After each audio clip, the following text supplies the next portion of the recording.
Welcome to Gab with Gabby, with me, Gabrielle. Coming up on the show today, we'll be talking about mindful perspectives, where I have interviewed several people regarding their mental health experiences, including some interesting insights into different perspectives of mental health. I get to speak to 3 students who have both had a personal experience of mental health. Plus, we get to hear from staff members that work at Priestley College that offer support to students that are struggling with their mental health and well-being. That's all coming up on today's podcast, Gab with Gabby.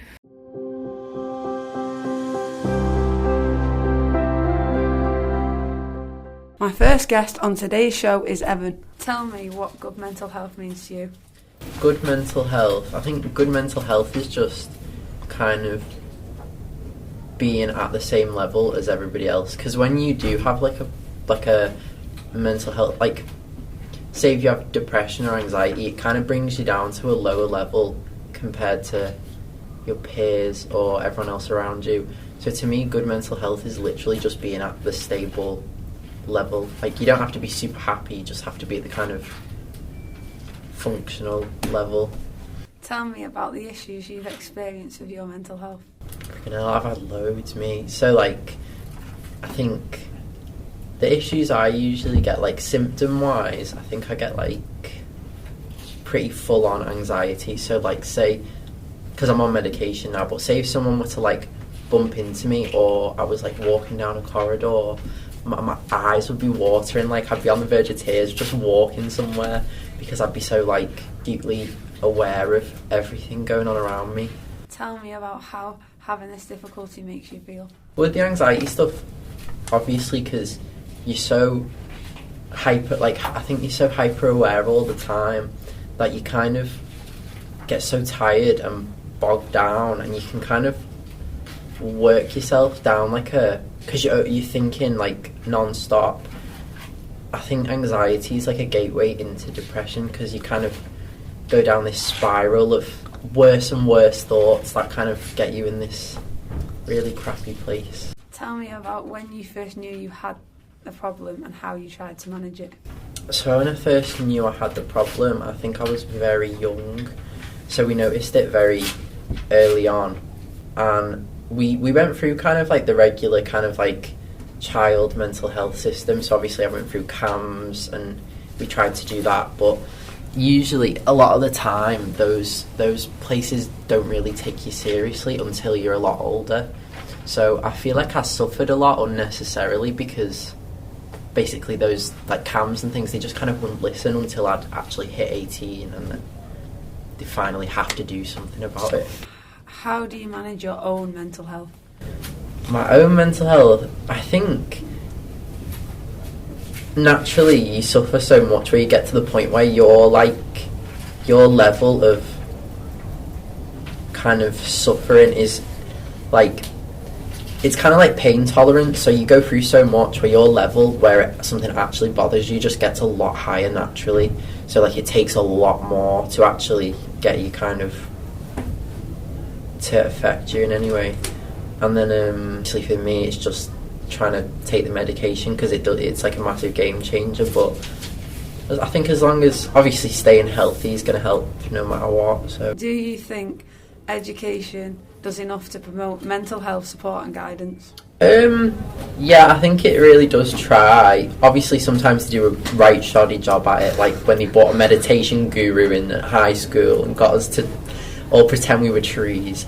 But I think education is quite an open place for it, but you do get your weird, like your bad eggs and your strange people who aren't really that helpful. But how does it affect us mentally and physically? Mental health, it makes me dead before I was on my medication, I used to get dead physically tired all the time. Like, I'd just come home and pass out, because just a regular day, that would be like just a normal every day to someone. For me, it was like it took everything out of me just to just do the most minor things. So physically it was like a bloody pain. Do you feel overwhelmed with your coursework? I did feel a bit overwhelmed, and I think for some reason I've kind of got like a natural knack for coursework. Like, I'm quite good at coursework, as opposed to exams. So even though I was kind of a bit overwhelmed with it, I got it in the bud quite easy. How do you think mental health care can be made more accessible? More accessible? Well, I think obviously there's like a massive problem where like you should listen to younger people when they are like in my case, if doctors and stuff would have listened to me when I was younger, I would have avoided loads of like agony. But then also there's the case of like you don't want to take younger people too seriously, because what if they're like getting it wrong or something like that. So I think that's like quite a difficult one to sort out. But I don't know, I'd say it just the doctors themselves and the chemists themselves need to not have a stigma around it, because that does happen. Like the people at the chemists, like they'll give me like a weird look, or they'll say something like ugh. But yeah, I think that's just kind of, yeah. How do you think we can promote self-care and prioritise mental health in our daily lives? It's kind of hard to, especially when you're in college. Oh my god, and if you had a job it would be way harder, because you kind of don't really have the time to like pamper yourself or anything. And you have to get into a routine with it, and like, because there have been moments in time where like I've just read loads of books and made myself a lovely tea and I've been so relaxed, but then that all falls apart within like 2 days. So it is really hard to do self-care and stuff. But I mean, just be lenient with yourself and like give yourself breaks. Do you think pets play a role in supporting mental health? I know they do, because there are studies that show that like petting a dog releases chemicals. So yeah, I think pets do. That's a pretty simple one. Do you know of any support groups to do with mental health? Support groups, I'm not sure if CAMS is one. I know about TAGS, which I went there for 2 days, made no friends and then quit. But yeah, that's the only ones I can think of. Thanks, Evan, for talking to me today. You have raised some valid points, and I look forward to interviewing you again in the future.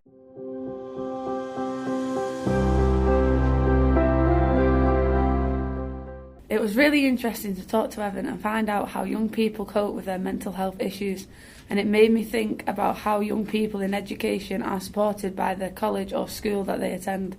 So first, I went to speak to Jane, a counsellor at Priestley College. Hi Jane. Hi Gabby. How are you today? I'm very well, thank you. It's lovely to have you on the show. Let's begin by talking about your role.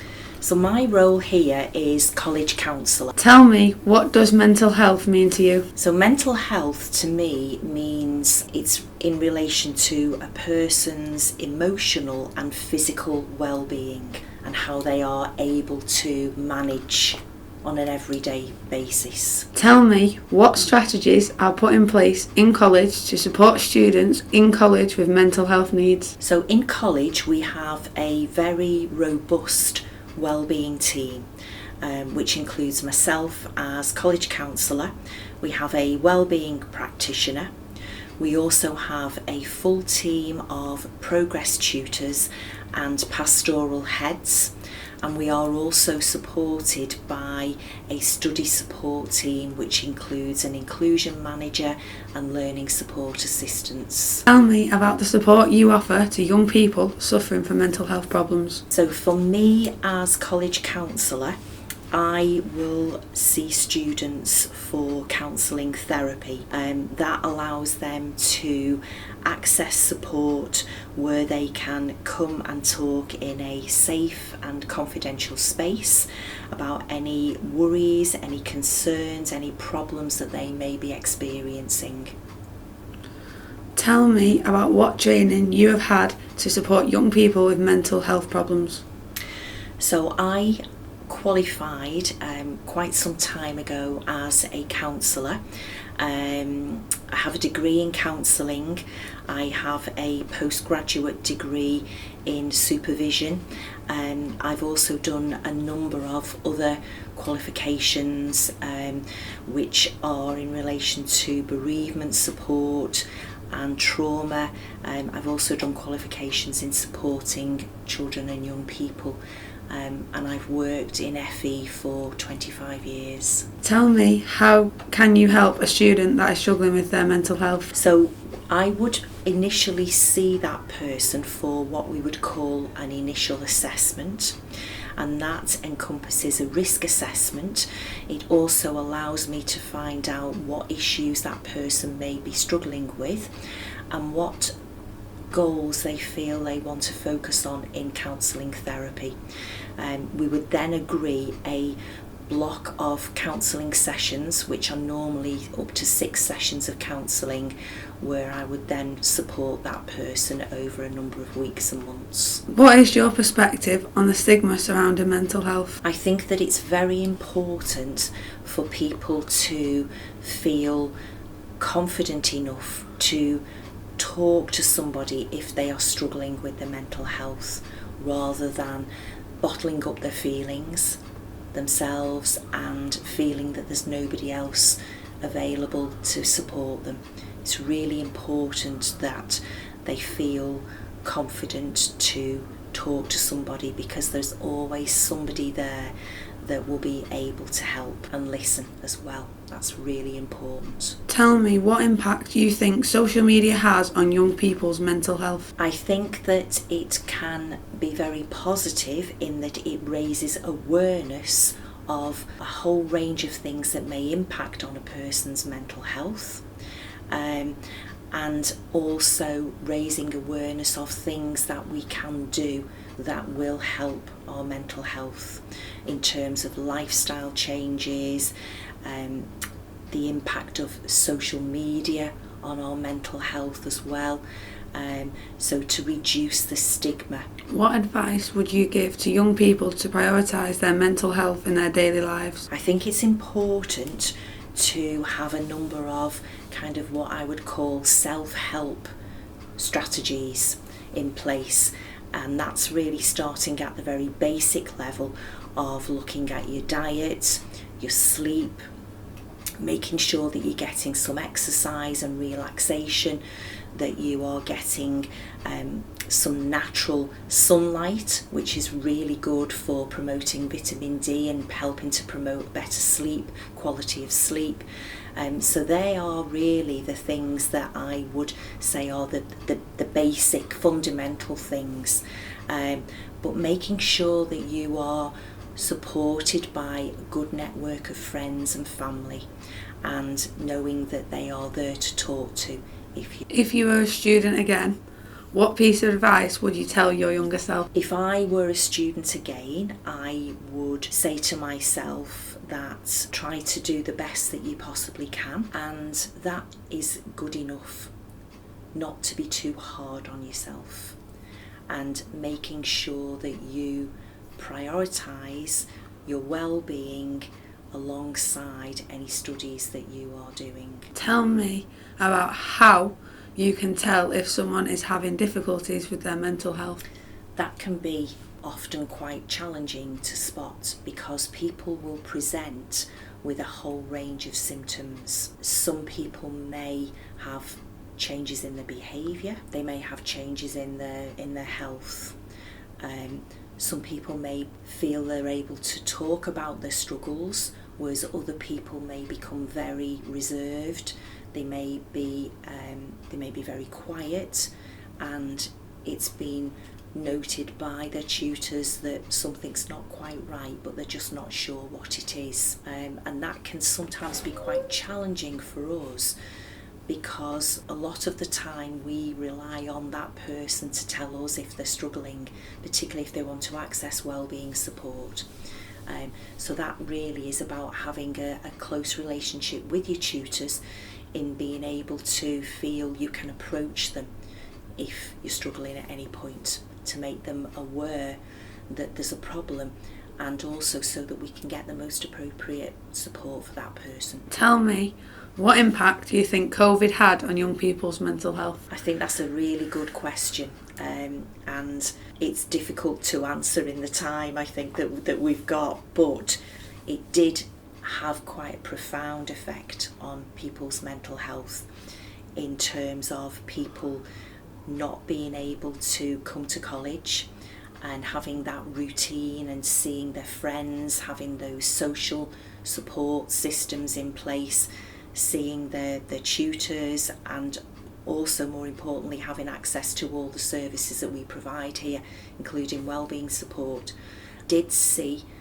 quite an impact on when students were coming back to college in terms of returning to study, how difficult quite a lot of our students found that, because they were so used to being at home and studying online, and a lot of people were feeling very overwhelmed with coming back into a college environment again and being amongst people. Also, there was a lot of anxieties around COVID itself, and a lot of people were worried about coming into a big organisation and the impact it might have on their health as well. Thanks, Jane. It was lovely to speak to you today. It was very insightful to hear your experiences as a college counsellor. Thank you, Gabby. It was lovely to talk with you as well.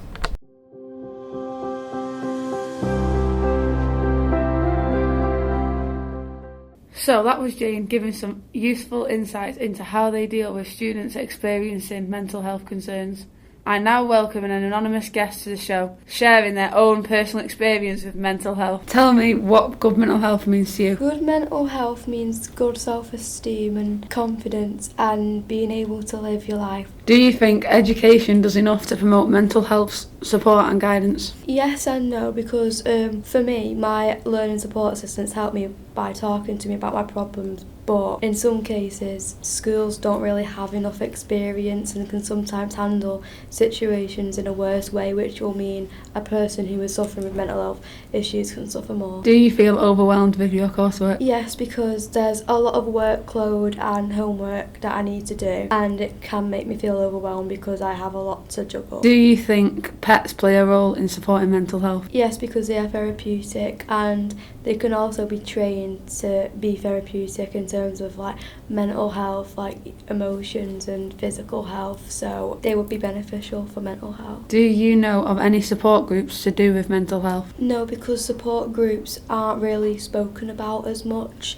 and if there are support groups, they're not really for our age. Do you know what support is available to you outside of college? Not really, because there are a lot of support groups and there's not really much support, especially between the ages of when a person may come to college when you're like 16 to 18, because it's a funny kind of age where you're either considered a child or an adult. Do you know how to access mental health services? Yes, because I have been educated about them, but mental health services can have a very long waiting list, so by the time someone may be off a waiting list, they might not need that help or they might have reached a crisis stage.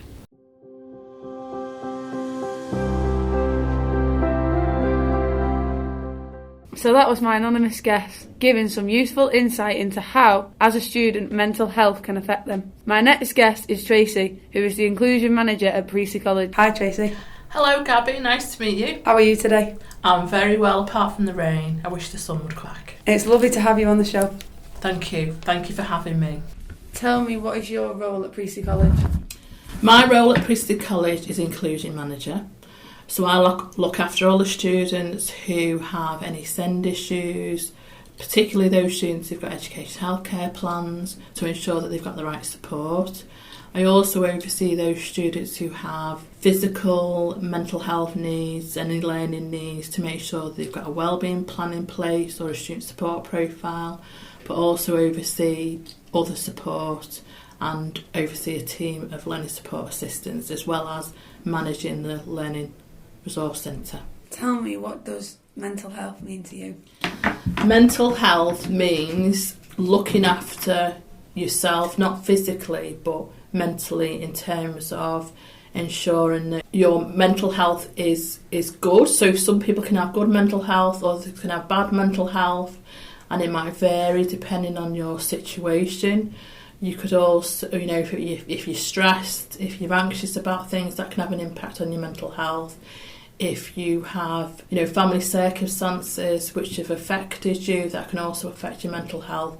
But it's also about maintaining mental health, having good mental health by looking after yourself, eating well, talking about your issues, making sure that you exercise, that you have enough sleep, all of those things that you can do to ensure that you have good, positive mental health. Tell me, what strategies are put in place in college to support students in college with mental health needs?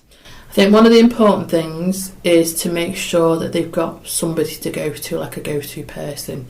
We have students from all over, all different schools, 50 plus schools, and they're used to maybe seeing somebody within the school environment, whether it's a form tutor or friends there, or they might not even have anybody at school, but they have come to college and it can be very overwhelming for students at first. So it's important that they know from day one and before they arrive, say through transition days, that they're able to find out who they're able to go to for support. So whether it's Caroline Atkinson, the wellbeing practitioner, or Jane Dixon, the college counsellor, or the progress tutor, or a pastoral head, or myself as the inclusion manager, but we've also got a learning support team as well that can support young people. And it's those go-to people, and also being comfortable with talking about their issues in a safe environment so that they're not judged and there's not that stigma, because a lot of students who come to Priestley may not share that they've got struggles with their mental health because they feel that there's a stigma. But it's important for us to pass on the message that it's really important that they do share any issues or concerns they've got, because initially they might be absolutely fine, but there might be things that happen in their life that leads to them affecting their mental health, so it's important that they know who to go to. Tell me about the support you offer to young people suffering from mental health problems. So I've mentioned this before, but support could be around stress with exams.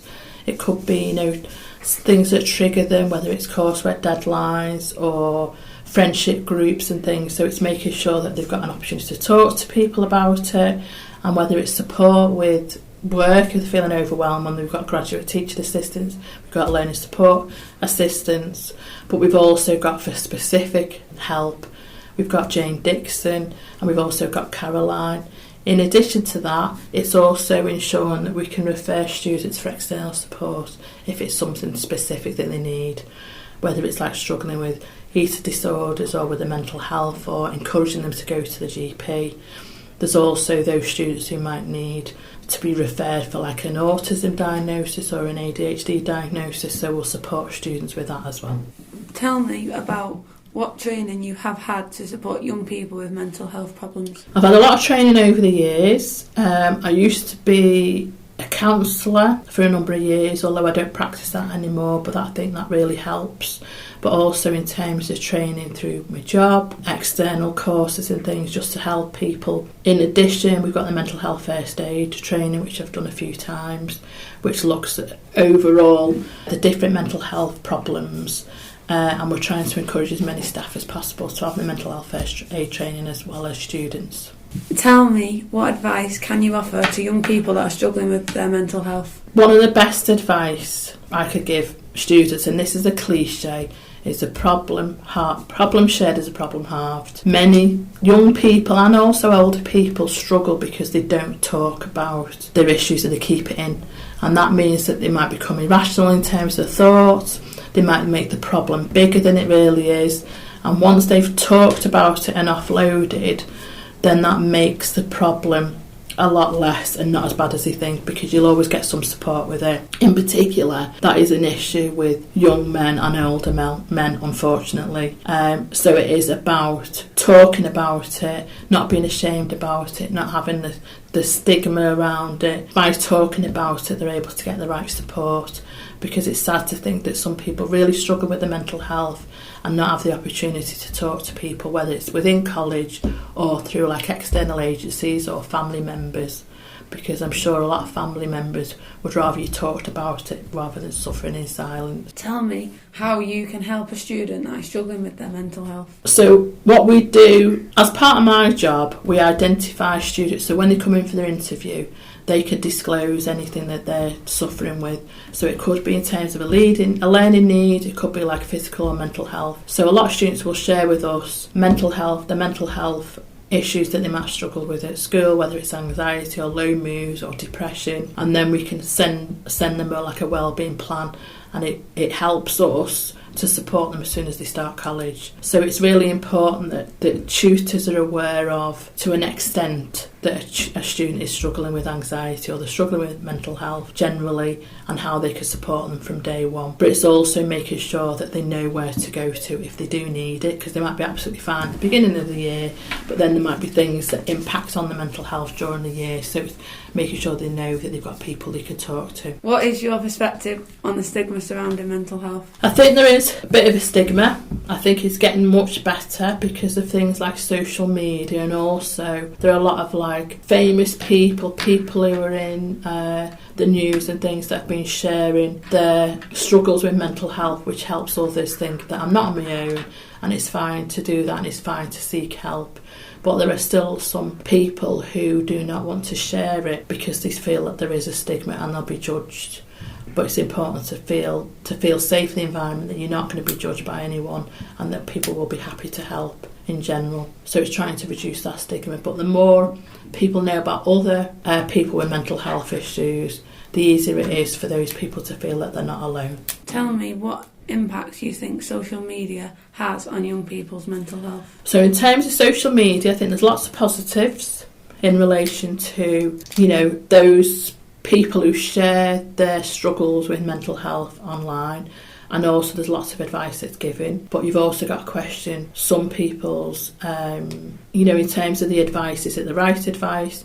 But also that social media can have an impact on people's mental health, because some people do not have a filter. They write these atrocious comments on other people's, social media platforms, and because they're not, things that they probably wouldn't say to them if they were face to face. But some people just find it easy and not think about the impact on others when they make these comments, horrible comments about other people. And that is like a real issue with social media. What advice would you give to young people to prioritise their mental health in their daily lives? I think it's important to look after your physical health. So in terms of making sure that you do exercise, you eat well, you sleep well, but also that you talk things through and have chats with people. Even if you think it's something minor, before it gets any bigger, it's just to offload how you're feeling that day. And it's really healthy to do that. So promoting, talking to others, and also about healthy living can really have a positive impact on your mental health. How would a young person struggling with their mental health balance the demands of their courses and dealing with their struggles? This is really difficult because when your mental health is bad, your motivation might not be there, and you might be really feel negative about things. I think, what's the point in carrying on? So you haven't got that energy to cope with the demands of your courses. But people will go through struggles throughout their lives and throughout the time at college, and it's important that they talk about it, that they meet with a progress tutor, for example, or someone from the learning support team, or a graduate teaching assistant, say, look, I'm struggling with this, and it's about small steps. That if you've got too much work on at once, it's like thinking, well, let's just do it baby steps, a bit at a time, to tick those boxes. But you also need to have people with you to support you through that and encourage you to get through the work. And once you tick those boxes and get things done, your mental health will be greatly improved because you're actually achieving something, you're doing something. So it's when you're feeling overwhelmed, it's to talk about it and get the help you need, because people do not live on an island for nothing, because there are other people around to support you. If you were a student again, what piece of advice would you tell your younger self? I like that one. To do the opposite to the advice I'm giving you. So, and not to do the opposite. So sometimes, you might leave things to the last minute, you might party too hard, you might get a lack of sleep, and that causes some stress you cause yourself, because you don't help yourself if you're not looking after your mental health, and also you're not making sure that you sleep, you party too hard. I know as a student, when I was at university, there's times when I left things to the last minute, and then that causes stress, and then you're working 24/7 to get your work in. Please don't do that, Gabby, if you ever go to university. But you know that when you're organised and you get that help and support from your tutors or your friends, then it's a lot better. So it's just doing things little and often, I would say, rather than doing things like Eurovision, lastminute.com, or just for hours on end without a break. Just do a little bit at a time. You're more likely to take it in, and you're more likely to enjoy your work because you're doing it a bit at a time rather than just doing everything all at once where you feel overwhelmed. Tell me about how you can tell if someone is having difficulties with their mental health. Sometimes you can't tell. Sometimes people cover it up really well. So even those people who are depressed, they can cover it up that well that they look happy all the time, when in fact underneath they're hiding their struggles. You can tell sometimes if someone is usually chipper and happy and then they've gone really quiet and withdrawn, then that can be a sign. Obviously if people are tearful, or they are missing lessons, or they're avoiding things, or they're not going out as much, they're spending more time in the bedroom, things like changes in patterns, changes in habits can have an indication that they are struggling with the mental health. If I was thinking about a student, it could be about attendance, it could be missing deadlines, it could be being quiet. But then you've got others, and particularly men, who do struggle but hide it very well, but struggle on their own, and that's really sad. So it's just to make sure that these people are picked up, and it's just encouraging people to maybe have a one-to-one chat just to see how people are, because a lot of people will say they're fine when they're not. What does fine mean? And it's basically, having the opportunity to sit with somebody, have a coffee with them or a drink, or, just a bit of a chat with them so they can open up a bit more, maybe in a better location rather than in front of a load of people. So that's when they're more likely to open up. So sometimes you can see people are really struggling, and others you can't. Some people hide it really well. Tell me, what impact do you think COVID had on young people's mental health? I think at the time I remember people saying that COVID would have a big impact in a few years. It'll go on for a good few years in terms of the impact of COVID. And at the time I thought, no, it'll be all right, it'll be fine.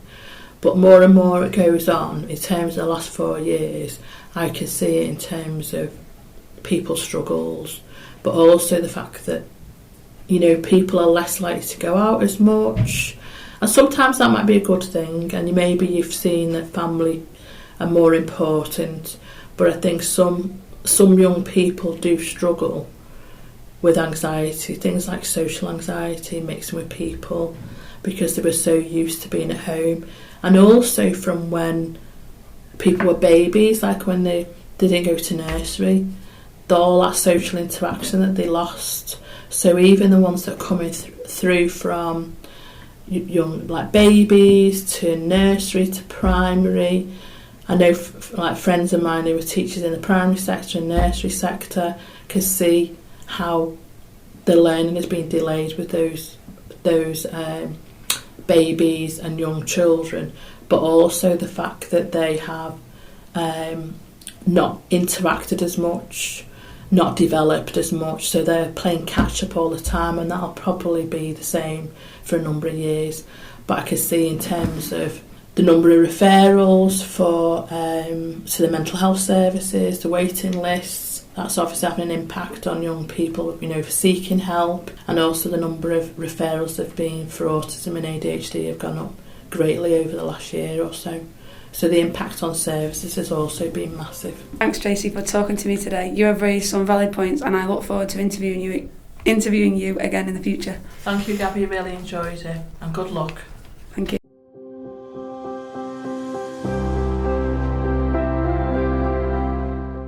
That was Tracy giving their perspective on mental health and how students can manage their own mental well-being. Our next guest is Jo. Hi, Jo. Hi, are you alright, Gabby? Yeah, I'm doing okay. How are you today? I'm good, thank you. Tell me, what is your role at Priestley College? My role is as a progress tutor.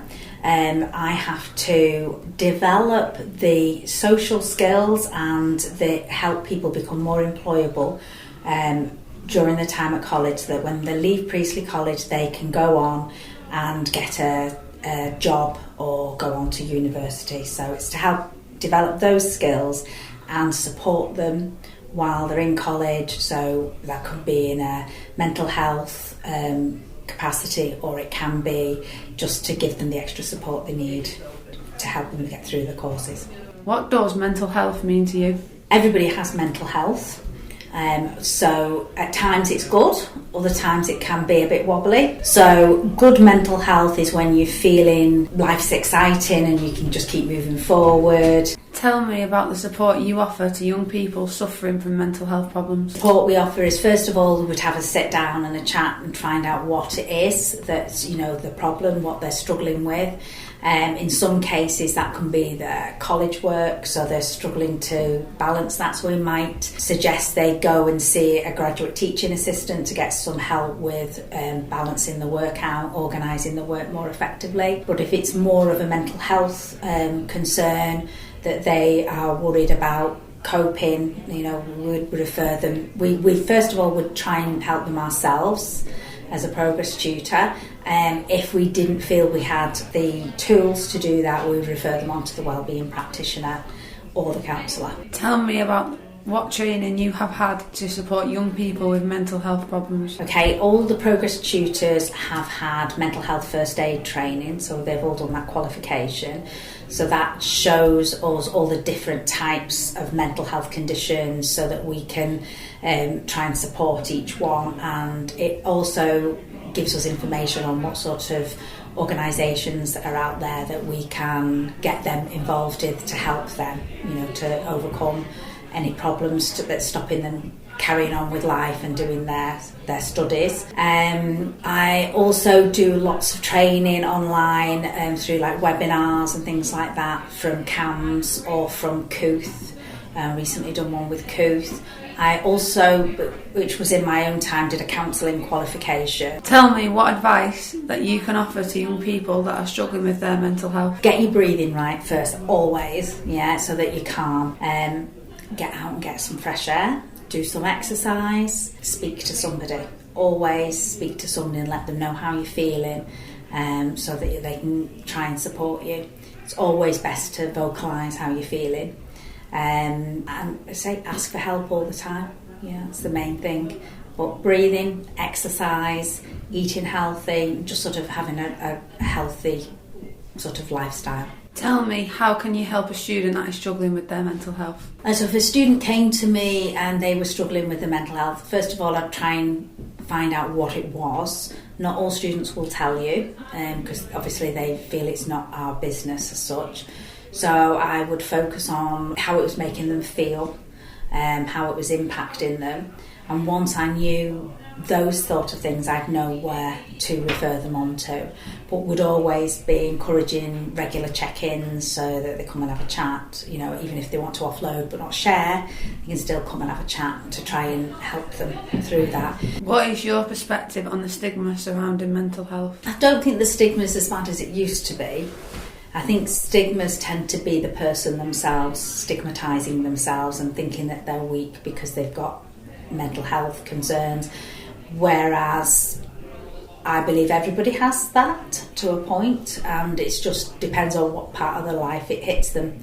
Some people are younger when it happens, and then they become very good at the techniques, so they don't have problems later in life. Others don't have any problems in early life, and then later on they have problems then. So I think it's just should be something that people shouldn't be embarrassed or stigmatised at all, because we all have it at some point. Tell me what impact you think social media has on young people's mental health. I think it's very bad for them. I think social media, although it has its positive aspects, I think it's puts a lot of pressure on young people to fit in. I think it blocks sociability. I think people now don't know how to socialise with each other because they rely on not just social media but other phones to communicate. So they spend less time meeting up, spending time together. So I do think social media is a very negative thing overall. What advice would you give to young people to prioritise their mental health in their daily lives? To prioritise, just balancing their lives, so allowing time for rest, allowing time for fun and for work. So it's basically getting a nice little schedule together and always prioritising fun and rest, but fitting everything else in, as well. So you can't neglect the work.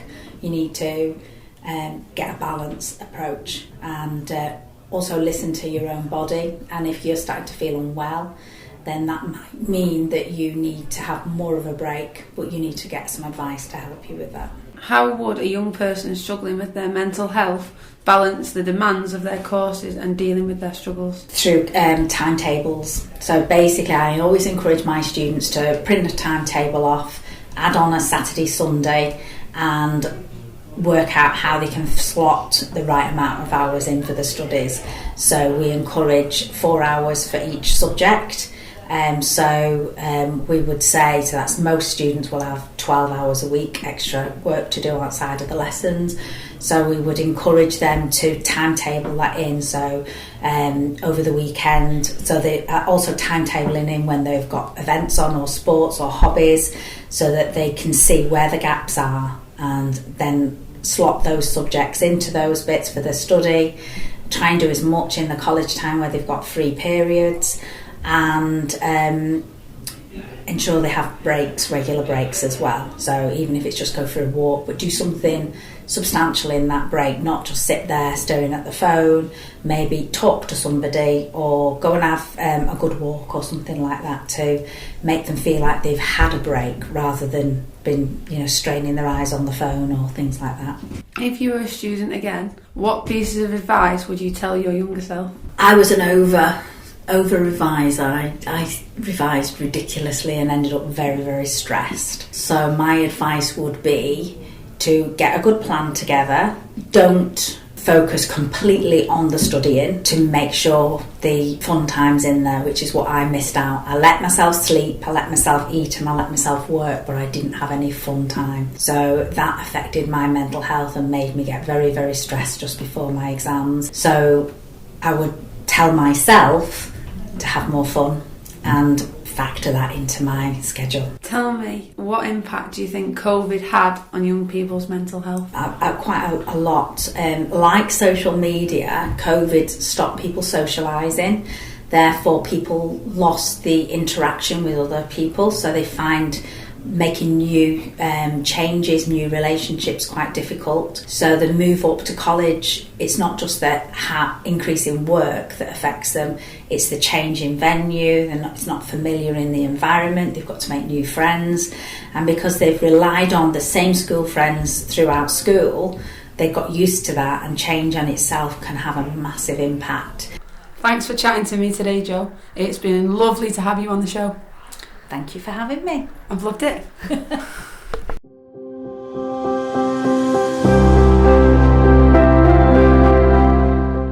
That was Jo sharing their own personal experience dealing with students with mental health concerns. My final guest on my podcast today is Mark Edgington. Hi, Mark. Hi, Gabby. How are you? Good, how are you? Absolutely fine, and thank you so much for inviting me onto your show today. Tell me, what is your role at Priestley College? So I am a pastoral head, that's like a head of year in a school, and I'm also the deputy designated safeguard lead. Tell me, what does mental health mean to you? Mental health to me is how we are emotionally, how we feel, and really being in a position that to be positive about who we are and what we stand for. Tell me, what strategies are put in place in college to support students with mental health needs? So obviously statistics show that people in general, not just students, are increasingly struggling with their mental health, and we as a college want to be able to, I suppose, be proactive rather than reactive to something. So at college we have a wellbeing referral system, which is basically in essence a form that currently students can refer in if they're struggling, parents can refer in on behalf of their children, and teachers can also refer. And that wellbeing referral form is then triaged by the wellbeing team, of which I'm part of, every week, and then we allocate who we think is the best person to work with that young person, whether that be counselling or wellbeing support or external agencies. So that's what we have in relation to the wellbeing referral form. But then equally on top of that, we made a pledge that we were going to increase the amount of staff who have mental health first aid training. So all of our progress tutors, for example, are mental health first aid trained, which means that they can help support students and be confident, which is really important, that they are supporting them in the most appropriate way to meet the needs of that individual.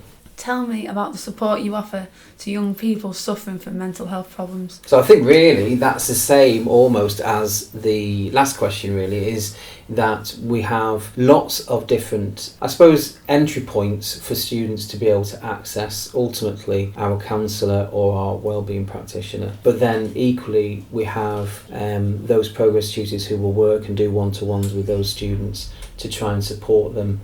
And if we can't, then it's about also involving external agencies, whether that be GPs or CAMS, sometimes social services, or just other external agencies like Cooth or Papyrus or Talking Minds. There's so many different ones that actually students can get help with. So we kind of act as a vehicle to for students to understand just what's out there that can help them, hopefully. Tell me about what training you've had to support young people with mental health problems. So because I oversee wellbeing and I oversee safeguarding on my two big roles, across college roles, I have regular safeguarding training, which all safeguarding team have to undertake, and we need to keep that topped up. So I have the safeguarding training. I then undertake regular webinars and conferences throughout the year, whether that be on things like child exploitation or radicalisation. I also attend things on domestic violence and how to deal with students who might be, in some sense, being abused physically, sexually, or neglect, etc. So I don't go on lots of training. I'm also a mental health first aider, so I've got that behind me, so therefore, like the progress tutors, all the pastoral heads are mental health first aid trained so that we can triage and help support students. And then I'm also, on top of that, I've also done my senior mental health lead certificate for secondary schools and academies so that I can oversee the wellbeing team here at Priestley. Tell me about what advice you can offer to young people that are struggling with their mental health. Well, I'd actually go one step further really, Gabby. Because I don't think it's about advice that I would give a student and a young person at Priestley College would be the same advice that I'd give my best mate or an adult also struggling with mental health. I don't think the two things are very different. I think the advice is the same. And I think that we have to acknowledge that everyone will have good days and bad days. Everyone has those. But what we do about those good days and bad days is so important. And so therefore we have to, the first way of really dealing with mental health is to acknowledge that you're not in a good place, that you are struggling in some way. And then the second phase really is that person needs to reach out to a person or to a organisation. But in my experience, the biggest thing I think is talking about how you feel. Because when we don't talk, we bottle it up, and when we bottle it up, we feel worse. So if there was a handy tip to anyone, it would be talking or expressing how we feel. Tell me, how can you help a student that is struggling with their mental health? Well, I think the mental health is such a massive umbrella, isn't it, that it could be anything. It could be anything, and it could be, on one scale, it could be that they've fallen out with a friend and it's affecting them, all the way through to a bereavement of a loved one, and anything in between. And there's so many different things that make up little pieces of the jigsaw puzzle, all these little things, but actually the jigsaw puzzle itself is mental health, if that makes sense. So there isn't one thing really, but I think ultimately it's about supporting them to realise that actually there are better days ahead. And that sounds really cheesy, doesn't it? But realising that ultimately, you can get the right support to help you get in a better place. What is your perspective on the stigma surrounding mental health? Well, I think it's twofold. I think it's really interesting about stigma and mental health. I think generationally, I'm only slightly older than you, Gabby. I'm only literally a couple of years older than you, I think. But I know that the older you get, the more likelihood is that you might not appreciate what mental health actually is. So I'll give you an example. My dad is considerably older than me because he's my dad, but I know that generation rarely talked about things, that they just cracked on, just get on with it, almost like saying stop your moaning. So I think there's a stigma is attached to it, is that there's a lack of understanding from some areas of society. I think that there's a stigma attached that if I broke my leg physically, I would go to the hospital, I'd get treated for that broken leg, wouldn't I? And I'd have a cast put on, wouldn't I? You'd have a cast put on. But I'd know, wouldn't I, that within 6 to 8 weeks, the cast is coming off and I'll be able to walk again. Yeah. And I think that it's not a stigma, it's a lack of understanding that mental health can be with us all our lives. It's not going to disappear. Correct. And so therefore, how we need to educate people better on what mental health is. Saying that, however, I also believe that sometimes it's too easy to say, I've got a mental health problem. Because actually, as I alluded to before, we can all have good days and bad days. That doesn't mean I've got bad mental health. That's just life, isn't it? And so therefore, I think everyone needs to understand what is mental health and to use it appropriately, so that when we say we've got an issue, I'm struggling with, that people will listen to it. Does that make sense? Yeah. Tell me, what impact you think social media has on young people's mental health? Well, it's quite interesting because obviously I was of an age where I didn't have a phone as a kid. It just didn't exist. And I came to Priestley College as a student. So when I was your age, I was here as a student, never had a phone. And I think social media can be such a positive experience, but that it equally can be a very negative experience. I think that there is a lot of pressure for young people to conform in society to certain things, to wear the right things, to behave in a certain way.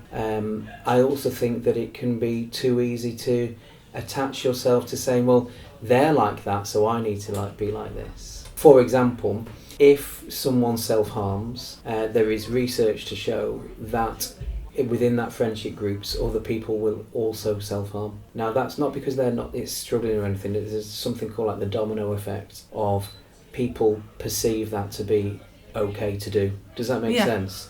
And so therefore, I think social media can fuel things in a negative way. And I think there's a lot of pressure on young people these days. And bullying is a really good example. So we have students here who, like any school or college, where they are bullied. And I always use the example when I talk to staff that I'm very open about the fact that I was bullied as a student when I was at school. But at least when I was bullied, I knew that it was only going to happen between 9 a.m. and 3 p.m. And then I got on my bus. But as soon as I got off my bus and I went home, at least I wasn't being bullied at home, was I? No. So what happens with social media when I've got a phone in my hand now? Do you think that bullying stops at 3 o'clock or not? No. What do you think happens? Carries on, because then they get on Snapchat and they start sending messages to each other, and then it's group chats, and then other people get added. So it's 24/7, isn't it? It's all the time. So that is a really good example of how social media is used in a negative way as a platform to just pour fuel on the fire. There's no respite from it anymore, is there? No, there's no break. And as human beings, we're all addicted to our phones as well, aren't we? All addicted. So you're absolutely right. I think bullying is a good example of how these things happen all the time, and there is no switch off. And I think therefore that does have a negative impact on how you feel and your mental health. What advice would you give to young people to prioritise their mental health in their daily lives? So I'm a great believer in you need to step away from things, don't consume yourself with things, you know what I mean? You can get drawn into friendship group issues and all those kind of stuff because, you just get drawn in. And I think take a step back. So my advice is, I know it sounds really bad, but I've got 2 little dogs.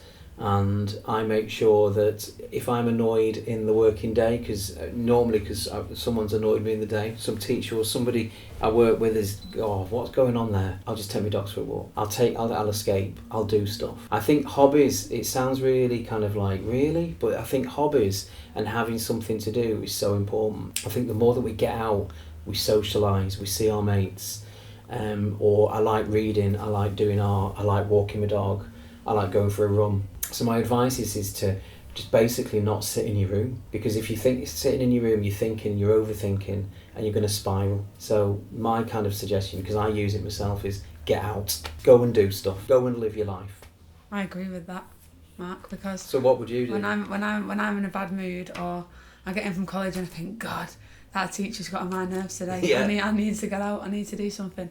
The first thing I do when I get in from college, even in the morning and in the afternoon, even if I'm not in a bad mood, I've got to go on the swing across the road. The neighbours put up in lockdown. There you go. Because it relaxes my senses and calms me down. And what's important is that might work for you. We say that to someone else listening to this podcast today, and they'll go, I'm not going to sit on the swing. And we're not saying that everyone needs to go on a swing, are we, Gab? No. What we're saying is it's so important you get out. We go outside. You go out and do stuff.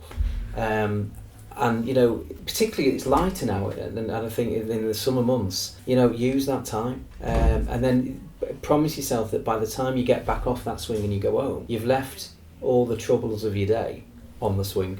On the swing. Do you get what I mean? Yeah. So yeah, I talk to my dogs all the time, and they just think I'm weird. But I just get it off my chest. I take my dogs for walks. But dogs play a massive role in it, I think. I think animals do, because they're proven that if you by stroking your cat or your dog, it brings it calms you down, doesn't it? Calms you down. So yeah. If you were a student again, what piece of advice would you tell your younger self? To stop messing around and actually realise that these grades that I'm going to get are going to last with me forever and ever. I think that's the biggest thing. I think we can live in the moment. I definitely did, and I spent a lot of time being with my mates, and I just wish that I'd probably worked a little bit harder. Tell me about how you can tell if someone is having difficulties with their mental health. How I can see if someone's having difficulty. Yeah. I think it's in many different ways. If you're talking about a student, then it would be things like you might find that their attendance is dropping off. You might see a student who's not engaging in class. But I think ultimately, a lot of it comes down to body language. I think you can read a lot from how someone is, how they react, how they act with another person. You can just sense that they're just a bit off. And some people do it in different ways. I've known some people to, for example, they just look tired, they look agitated, they can't focus on tasks. Really silly, but it might be that they're always wearing the same clothes because they just can't be bothered, or they can't be bothered washing their hair. And it's all those things, because all those little pieces just start to fall away about who that person is, and that's normally because actually what's wrong, Something's going on, but correct. it's hidden. And that's why it's so important. When I said about talking, everyone will say, I know a lot of people who will pass me in the corner and go, hi, you okay? And most people will say, yeah, I'm fine, but not everyone's fine. We'll say they're fine because it's the easiest thing And to a do. doctor, a surgeon once told me a few years ago now, Gabby, they said to me, if someone's prepared to ask you the question, i.e. how are you, they should be prepared to listen to the answer, even if it's not what they want to hear. Do you understand what I mean? Yeah. So sometimes when you say, hi Gabby, okay, if you say fine when you're not, who are you protecting? You or them? Them. Yeah. Not me. So why are we not more honest about it? Why don't we say, like, actually, do you know, I'm having a really rubbish day? We should be far more open, because then if we're more open, maybe that will Protect ourselves as well. Yeah, we'll protect ourselves, but Protect equally everyone else. we're talking to people then, aren't we? We're reaching out instead of hiding it in. Reaching out is the key. In fact, you should call this podcast Reaching Out. There you go. Reaching out Yeah. after Gabrielle. Yeah, there you go. Tell me, what impact do you think COVID had on young people's mental health? Oh, you see, I think it's really hard. I think I'm not going into COVID conspiracies because, you know, COVID clearly happened and it was really difficult for everyone. I think I've read an awful lot on it, and I think there's two camps of people. There's people who will say that people use COVID as an excuse for why we are where we are as a society. And then there's the other camp of people who will say that society is where we are because of COVID happening. And I just think that actually the reality is what's COVID had as an impact. I think it's made more people be even more attached to their phones, if that could even be possible, because we were isolated, weren't we? Yeah. You said about reaching out, but the only Reaching way out. to do that in COVID was via Snapchat. Snapchat or FaceTime? Or... Yeah. So I think that have we as a society become even more addicted to our phones? Yes, possibly. I also think that it's made us as a society less able to communicate with people. Yeah. Quite happy to sit on a computer and email or do something, and people are less wanting to engage face to face. Go out and meet up and things. Yeah. Instead of So just I sitting think in the that's phone. where the impact, for me, I see that quite a lot. Thanks, Mark, for your time today. It's been an absolute pleasure talking to you. Oh, Gabby, honestly, thank you for inviting me. I know I said it at the start, but I really appreciate just spending time with you and talking about mental health. Thank you for being here.